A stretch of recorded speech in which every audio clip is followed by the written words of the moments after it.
কমলা, আমার টাইম লাগে আমি তোমার হাসা অন্তরে বালা হয়ে আলছি। আমরা দুজন আর কত এবার দূরা ফেলতে আলাপ করাম।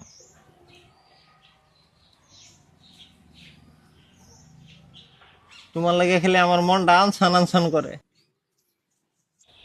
বাহ, এই দিন দেখবার বাহির হয়েছিল এখন আমার দুই গেন্দার বাপ। চি চি চি চি, শরম তো নাই। আল্লাহ, আমার কপালটা বালা করে ফুটছে। গেন্দার মা, তুমি আমারে ভুল বুঝছো না যে আসলে তো বহুত দিন ধরে আমি তোমার টাইমতে একটা কথা লুকাইতেছি।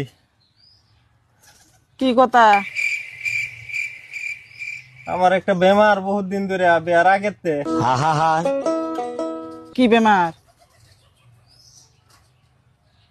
Character dealer disorder. এটা আবার কিরম বেমার?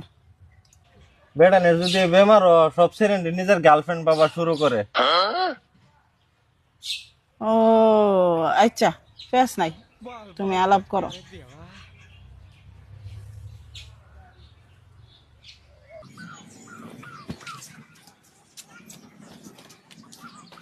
কমলা, তোমার লগে যেদিন লগ হইব তুমি লাল টুকটুক একটা শাড়ি পিন্ধাইবা।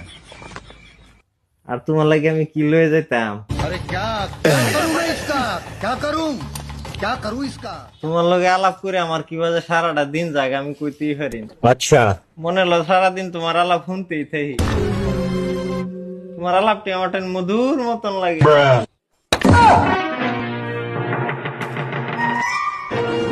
মারো কিয়া? আমারও একটা বেমার হয়েছে, বহুত দিন ধরে কইবার চাইতাছি তোমার টাইম, কইবার হয় না। আজকে সময় আয় পড়ছে, সেই বেমারের নামটা কইতাম, শুনতা না? কি বেমার? জামাই ফিডানি সিনড্রোম। না, এরকম কোনো বেমার নাই। তোমারও যে এরকম কোনো বেমার নাই, এটা আমি ডাক্তারের টাইমতে জিগাই আইছি। আমার ঘরের রমণী যেন কাল নাগিনী, ঘরের রমণী যেন কাল নাগিনী, সুযোগ পাইলে কিছু ছাড়লো না রে, আমি পারি না আর পারি না।